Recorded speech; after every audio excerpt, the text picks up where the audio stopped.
C'est le moment de votre petite dose business sur Innov TV. Madame, monsieur, bonsoir et bienvenue à tous dans Mon Business, votre émission qui vous fait graviter tout autour du monde des affaires. Aujourd'hui, pour vous, nous recevons iPrint RDC. C'est une entreprise tournée vers l'imprimerie et sur ce plateau, nous serons avec monsieur Baudric Dexter. Bonsoir à tous et bienvenue.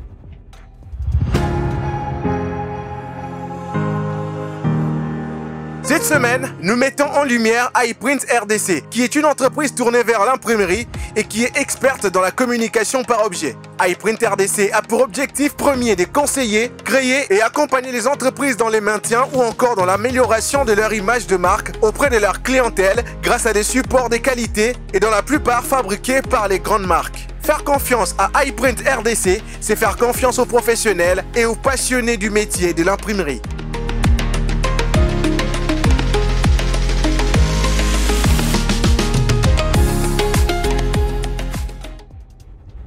Allez, de retour sur notre beau et joli plateau de Mon Business en compagnie du DG des iPrint RDC, monsieur Baudric Dexter Boulancaille. Bonsoir et bienvenue. Bonsoir madame. J'espère que vous allez bien. Je vais très bien, merci. Alors dites-nous, monsieur Baudric Dexter, que représente pour vous ce secteur d'activité qui est l'imprimerie? C'est d'abord un domaine de passion, de beaucoup d'amour et beaucoup de précision. Beaucoup d'amour, de passion, de précision. Et comment vous êtes-vous pris pour arriver à mettre sur pied iPrint RDC? Bon, ça part de très loin parce que à la base, c'est d'abord on travaille dans la communication et on se rend compte que dans ce domaine-là, parce que il y a de la communication en termes de conseils qu'on donnait et sur la qualité des articles et tout, comment est-ce que devait être reproduite et tout, ce n'était pas toujours ça. La qualité n'était pas bien présente et si vous l'aviez, le coût était parfois plus élevé. Alors on s'est dit qu'on devait commencer quelque chose qui battait tous ces stéréotypes-là, que l'imprimerie serait bon marché. Donc on va faire des impressions très moins chères, bas prix, avec une qualité plus élevée que ce que l'on trouve sur le marché. Voilà. Alors, en tant qu'entrepreneur, l'entrepreneuriat ici dans notre pays, c'est un domaine qui n'est pas facile, d'autant plus que chaque secteur d'activité a ses difficultés. Quelles sont les difficultés que vous avez retenues dans votre secteur d'activité ici dans notre pays? Bon, je dirais d'abord, j'aurais bien préféré que l'État puisse soutenir les acteurs de notre secteur, qui est que l'État établisse un standard pour ceux qui doivent commencer, un peu comme avec les assurances et tout, où il faut avoir à remplir certains exigences. Un brevet d'exploitation. Exactement, ce genre de choses, avoir une spécialisation, quelque chose comme ça.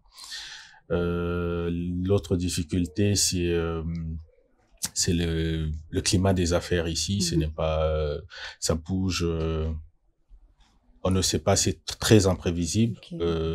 Ça peut changer à n'importe quel moment. Et ça, il n'y a pas de politique de l'État pour pouvoir accompagner les PME que nous sommes dans ce secteur-là, parce que ça peut faire très mal. Durant une longue période, vous travaillez, vous payez des charges que vous avez, mais en retour, vous n'avez pas d'entrée suffisante pour pouvoir soutenir les charges personnelles et autres. Ça fait très mal en ce moment-là, ouais. L'imprimerie, c'est un secteur assez particulier ici dans notre pays. Qu'est-ce qu'il faudrait faire pour arriver à progresser dans ces secteurs? Bon, il faut beaucoup d'éducation. Il faut très bien s'éduquer et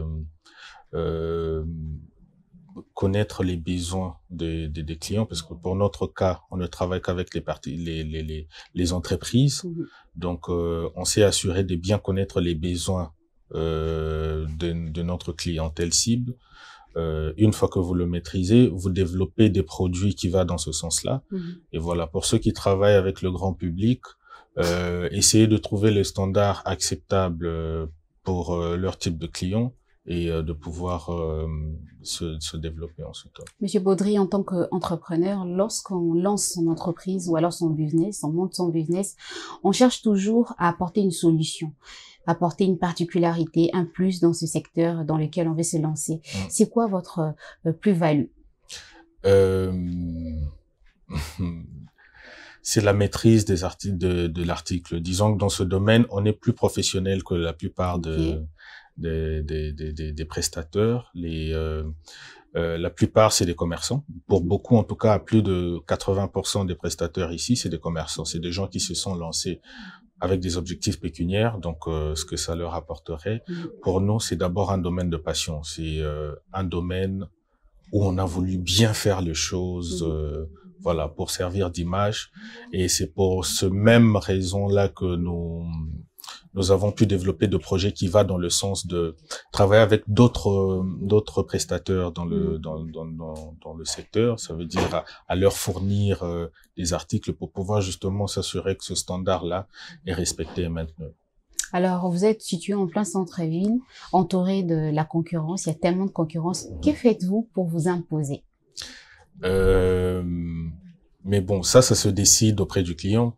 Ça veut dire que vous, en tant qu'entrepreneur, chef de iPrint RDC, vous avez certainement une stratégie que vous avez mise en place pour arriver à contrecarrer, si je peux le dire ainsi, la concurrence. Bon, c'est un peu complexe dans la mesure où vous avez de clients aujourd'hui qui, quand on a commencé, vous aviez de clients qui cherchaient forcément de la qualité et bon, pas à n'importe quel prix. Il y en a qui étaient capables de payer plus cher.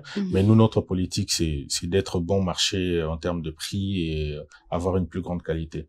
Mais aujourd'hui, vous avez des clients qui, et c'est d'ailleurs la raison pour laquelle les imprimeries pilules ici dans la ville, qui se passent de la qualité. Ils n'ont pas besoin de la qualité. Le plus important, c'est de leur fournir le produit dont ils ont besoin. Mais nous, on reste dans notre optique. Pour ceux qui ont besoin de plus de qualité, ils viennent chez nous et ils sont jamais déçus. Vous avez lancé un produit phare sur le marché il y a peu. Il s'agit de Visu Promo. Parlez-nous de ce projet, de ce produit que vous avez lancé sur le marché. Bon, Visu Promo, c'est vraiment, c'est une évolution. Il est venu sur base d'une expérience que nous avions sur le marché. C'est un retour par rapport aux besoins de clients. Okay. Parce que quand on est arrivé, on a commencé avec de l'imprimerie sur papier, essentiellement. Et on a réalisé que sur terrain, il y avait un ou deux prestateurs qui fournissaient des produits pas de bonne qualité. Et je dis ça sur base d'un retour de clients et tout. Okay. Qui se plaignaient et tout, et qui ont été très satisfaits quand on est arrivé, parce que on a commencé en fin d'année, et l'année dont on s'est fixé des objectifs qui commençaient, on a raflé tous les gros clients que l'on voulait, parce que nous répondions exactement aux besoins qu'ils avaient. Et voilà, et on a été validé, approuvé par ces En quoi consiste Visu Promo? La particularité de Visu Promo, c'est que c'est une branche qui est spécialisée dans les incitatifs promotionnels et les cadeaux d'entreprise, mais de produits de très grande qualité, très bien sélectionnés, dont on s'assure qu'ils respectent les standards de qualité plus élevés. Et contrairement à d'autres qui fournissent des petits articles vraiment très limités, des stylos, des mugs ou des porte-clés. Nous avons une panoplie un peu plus large, parce que déjà la base que nous avons actuellement, c'est plus de 2500 articles, partant sur des sacs à dos, les casques, des écouteurs et tout. Donc on essaie d'intégrer au fur et à mesure de la nouvelle technologie arrive, de mettre un peu plus d'articles et tout pour nos clients. Et l'autre avantage, c'est que nous sommes en contact avec des usines de production, donc aussi bien que des vêtements et des baskets ou des chaussures. Donc, quand il y a des clients qui ont des besoins plus spécifiques pour des campagnes bien spécifiques, ils viennent nous voir et on crée des produits justement personnalisés. Exactement parce que vous êtes directement en contact avec ces usines-là qu'on va aller voir, et on va fabriquer, au fait, si c'est des baskets, on va fabriquer des baskets avec les couleurs et l'image, le logo du client, de manière à ce que ce soit vraiment un produit à lui et fait pour lui. Alors, dans vos dires, tout à l'heure, j'ai entendu nouvelle technologie. Est-ce que la nouvelle technologie ne vous fait pas peur? On se dit que d'ici 10 ans, 15 ans ou alors 20 ans, on va se passer des imprimeries. Non, pas du tout. Je ne pense pas, parce que chacun sera capable de s'imprimer ce qu'il veut chez lui à la maison grâce à son téléphone et à son imprimante dernier cri. Oui, et ça arrive. L'imprimerie existe depuis un peu plus de 200 ans et tout. Elle est très vieille et elle a su s'adapter avec l'arrivée des technologies et tout. Et je ne pense pas, parce que même aujourd'hui, vous avez votre smartphone, mais vous avez ensuite besoin d'une pochette pour votre téléphone qui parfois doit être personnalisé. Si c'est offert par une entreprise qui est une banque ou votre réseau télécom, il faudra mettre son logo dessus, tout ça. Là, on revient encore à nous, où dans l'imprimerie papier, je parlais de les cartes de visite, ils sont toujours en papier encore aujourd'hui. Quand bien même que les nouvelles technologies ont ramené une version électronique, voilà. Exactement, une version numérique des cartes, mais les cartes en papier existent toujours parce que elles participent un peu à l'humanité, voilà, je dirais. Ça nous permet de garder ce côté humain de la vie, quoi. Voilà. Et surtout en pensant à l'écosystème, parce que vous utilisez du papier, ça permet les recyclages. Exactement. Entre guillemets. Et ce n'est pas vraiment de la pollution, parce que ce ne sont pas des matières qui polluent.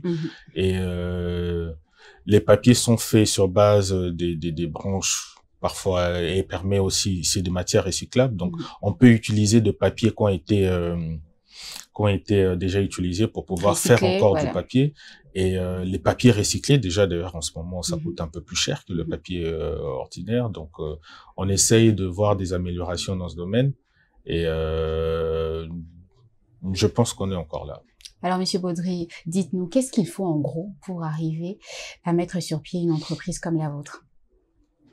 Il faut beaucoup de ressources. Beaucoup de ressources. Il faut beaucoup de ressources financières et une grande éducation aussi. Je ne parle pas de l'éducation de la maison, de l'éducation professionnelle. Il faut avoir une bonne maîtrise de ce que vous faites. N'est pas, en fait, arriver à un niveau où vous savez que ce que vous avez, le matériel que vous avez, ce n'est pas que pour faire de produits standards déjà établis, parce qu'une imprimerie vous donne plus de liberté. Vous pouvez créer des produits et des articles et aller plus loin. Donc, les équipements vont coûter assez cher pour avoir, parce que moi, je veux pas recommander de la médiocrité. Il vous faut quand même une grosse somme pour acquérir des équipements de base qui, elles, vous permettront d'avoir une qualité acceptable pour tout le monde, que ce soit pour ceux qui ont des normes plus élevées ou ceux qui ont de normes plus faibles, parce que dans l'imprimerie, vous avez il y a des machines qui sont déjà presets, donc qui ont des configurations des bases pour produire dans un thème bien précis, et vous avez des machines qui vous permettent plus de liberté en termes d'établissement des types de couleurs et tout, parce que vous avez des normes internationales de couleurs qui existent, qu'on appelle des Pantone et autres, qui sont des codes bien précises qui doivent être produites exactement sans variation et tout aucune. Pour des grandes entreprises, par exemple, qui ont des chartes graphiques bien établies, vous avez une code de couleur, vous avez le code de couleur qui est là et qui doit être reproduit de la même manière que partout dans le monde. Ça veut dire que leur visuel soit imprimé ici ou ailleurs, quand vous le mettez ensemble, vous voyez que c'est le même truc et tout. Et pour arriver à ça, il faut des équipements spécialisés et ça coûte beaucoup d'argent. Vous parlez d'argent, beaucoup d'argent, surtout pour se lancer dans cette aventure qui est la vôtre, la même aventure que la vôtre. On aimerait savoir avec quel capital en main vous avez mis sur pied iPrint RDC. Parce qu'on est quand même assez curieux, parce que vous avez parlé de beaucoup de ressources financières. Pour notre cas, c'était que nous avions une connaissance vraiment bien maîtrisée des produits. Donc, iPrint, on a commencé avec un essai. Nous avions 2 amis hollandais avec qui on travaillait. On a fait un essai pour, tester sur le marché si le besoin était là. Et effectivement, le marché a réagi. Et ensuite, on a commencé à évoluer avec l'acquisition progressive des équipements et tout qu'on pouvait avoir ici, parce que ça ne servait à rien de faire venir des équipements que vous n'utiliserez pas régulièrement, parce que le marché, au fur et à mesure, commençait à changer. Vous avez très peu de clients qui demandent la qualité, et ceux qui commandent plus, ils sont un peu plus sur une norme bon assez faible de qualité. Donc, on a dû établir un partenariat pour des productions plus élevées. Et c'est d'ailleurs ce que nous voulons faire ici. Nous faisons nous envoyons des productions en plano, donc où on produit de grosses feuilles et tout, que nous venons traiter ici et qu'on livre à des clients. Ok. Et un jeune qui nous suit, qui veut se lancer dans ce même secteur qui est l'imprimerie, qui veut monter une entreprise comme la vôtre, qu'est-ce que ce jeune doit retenir? Qu'est-ce qu'il doit faire? Comment est-ce que ce jeune doit s'y prendre pour arriver à mettre sur pied une entreprise telle que la vôtre? Je lui demanderai d'abord de pouvoir beaucoup s'éduquer, parce que c'est vraiment la base. Il faut connaître... Par éducation, vous entendez la formation? La formation, oui. Dans ce secteur?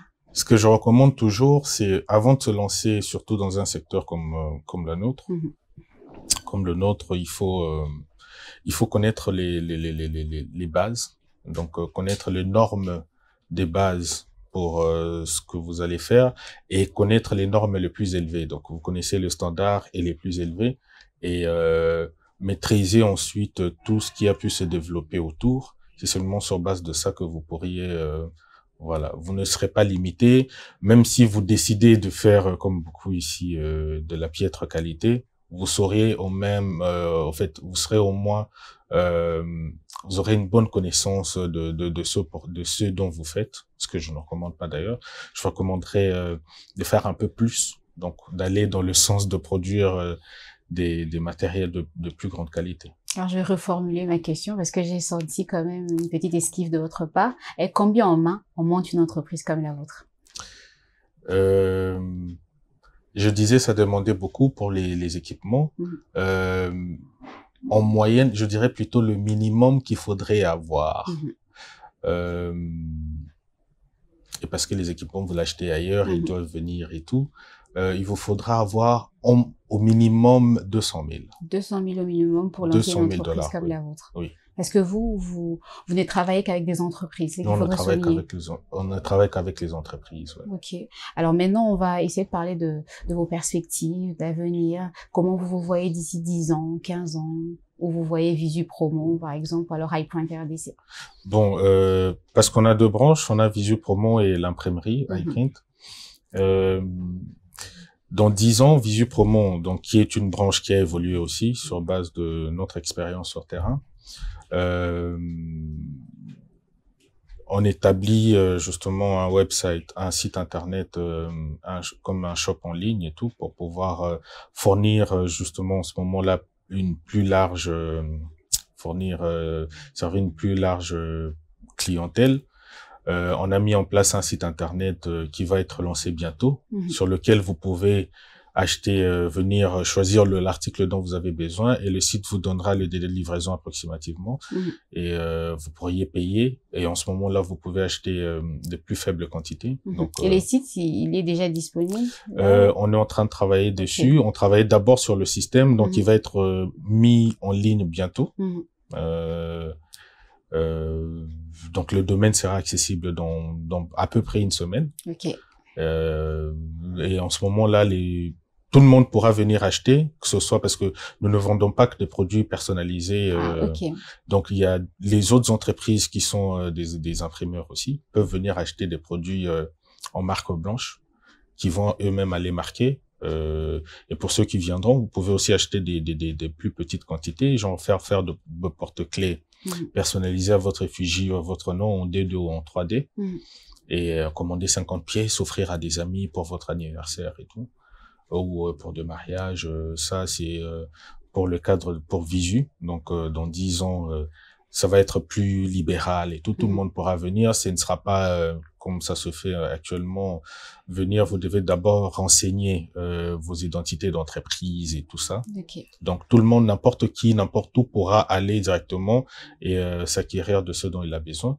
Et dans l'imprimerie, le projet que nous avons, c'est de lancer une imprimerie, en fait une branche spéciale qui imprime pour les imprimeurs. Ça veut dire pour la plupart des imprimeries qui existent, et c'est parce que ça ne rencontre pas toujours la qualité.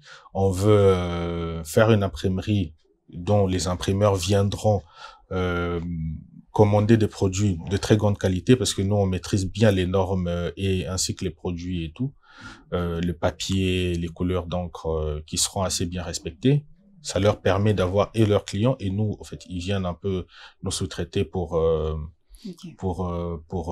fournir de la qualité parce que on veut vraiment, et c'est pas un si bon chemin qu'on va lâcher, s'assurer que sur le marché qu'il y ait des produits de très grande qualité selon les normes qu'on s'est fixées. Vous parlez des iPrint et des Visu Promo avec tellement de passion, on a l'impression c'est une histoire d'amour, vous faites, vous et l'imprimerie et ce monde de la communication. C'est une très grande histoire d'amour. C'est d'abord la communication, c'est le besoin de bien faire les choses. Et bon, parce que à la base, je prends un exemple simple. Les enfants, ils ne font pas ce qu'on leur dit. Ils font ce qu'ils voient les adultes faire. Bien faire les choses, c'est aussi laisser un héritage, voilà, d'une culture de bien faire et tout, qui manque beaucoup, on va se le dire chez nous actuellement. Et voilà, c'est comme ça qu'on n'a pas voulu s'éparpiller. On aurait pu imprimer pour tout le monde et vraiment, voilà, se laisser aller sur les normes et tous les trucs. On a voulu rester bien précis, avoir une clientèle que l'on maîtrise et voilà, continuer comme ça. Et si à la longue, on a des gens qui viendront travailler avec nous et qui vont apprendre comment ça se fait et se lancer dans l'imprimerie grand public, ce serait une très bonne chose. Ah, vous êtes ouvert pour une formation? Bon, formation ouverte peut-être prochainement, mais comme je viens de vous dire, vraiment là on va lancer une branche qui va imprimer pour les imprimeurs. On veut vraiment qu'il y ait sur le marché ce besoin-là d'avoir de la qualité toujours un peu plus élevée. Alors pour une personne qui nous suit, qui aimerait entrer en contact avec vous, comment doit s'y prendre cette personne? Bon, de préférence une institution, une personne si elle a besoin de conseils. Une institution, étant donné que vous travaillez qu'avec des entreprises, une personne responsable d'une entreprise qui nous suit en ce moment. On a une adresse physique, parce que je vais quand même rappeler que durant notre première année de travail, les 4 premiers clients qu'on a eus, ils n'ont pas eu besoin de venir nous voir chez nous. Okay. On était tellement bien sur nos offres et tout, ce qui n'était pas très courant. Ils n'avaient pas l'habitude de voir ça. Je me suis entendu dire par un client chez qui on était fournisseur que votre entreprise, c'est une entreprise des Blancs. Okay. Et en fait, c'est dire que c'était assez bien établi et tout par notre façon de faire et tout.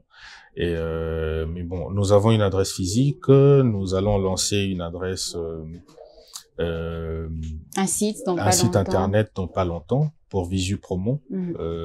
Et nous avons un numéro de téléphone. Visu Promo pour le site internet, c'est VIZU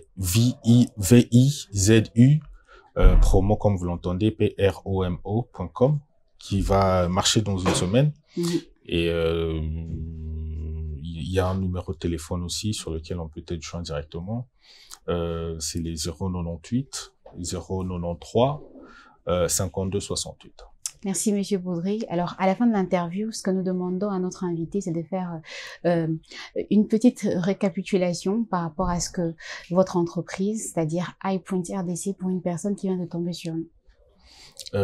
iPrint RDC, c'est une entreprise des passionnés, des gens qui maîtrisent le domaine de l'imprimerie, donc des professionnels. Contrairement à la plupart, nous ne sommes pas des commerçants, donc notre objectif premier, c'est de satisfaire, et les retours que nous avons eus durant les 5 dernières années ou plus, c'est des retours des gens qui maîtrisent, et c'est vraiment cette expertise-là qu'on veut fournir au maximum à un plus grand nombre de personnes. Donc quand vous viendrez, c'est un conseil bien établi et taillé sur mesure pour vos besoins spécifiques, parce que pour des campagnes, par exemple, chaque campagne a une particularité, et sur ça, nous savons vous conseiller exactement ce qu'il faut faire, quelles décisions, quels produits prendre de manière à ce que votre campagne soit une réussite.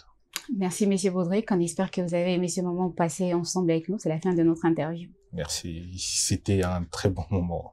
Merci. Et merci à vous, chers téléspectateurs. Ne bougez pas, la suite, c'est avec Samuel Moutoni dans 1+.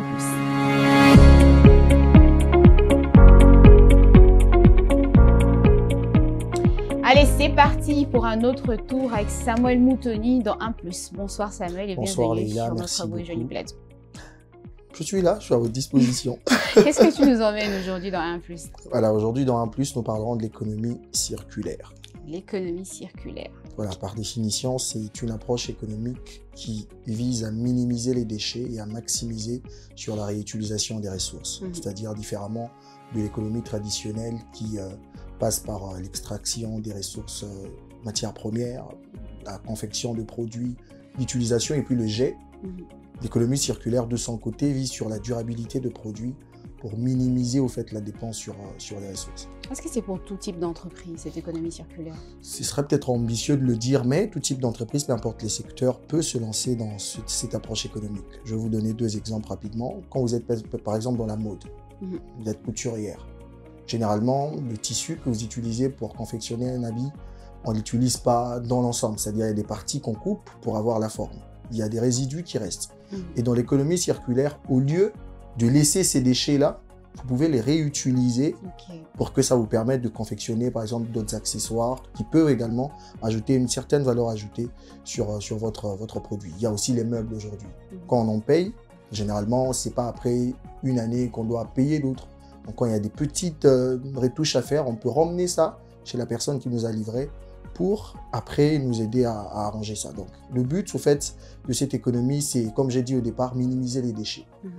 Être capable de réutiliser vos produits, de garder, au fait, la longévité de vos produits et permettre même à la nature de souffler un peu quant à l'extraction des ressources premières. Et quels sont les avantages que comprend l'économie circulaire? Il y en a moult en tout cas, mais je retiens d'abord celui de cette réduction de coûts en termes d'achat de matières premières. Parce que si vous avez cette manie-là à réutiliser vos produits, par exemple, vous n'êtes pas contraint tout le temps de dépenser pour acheter des matières premières et confectionner d'autres trucs.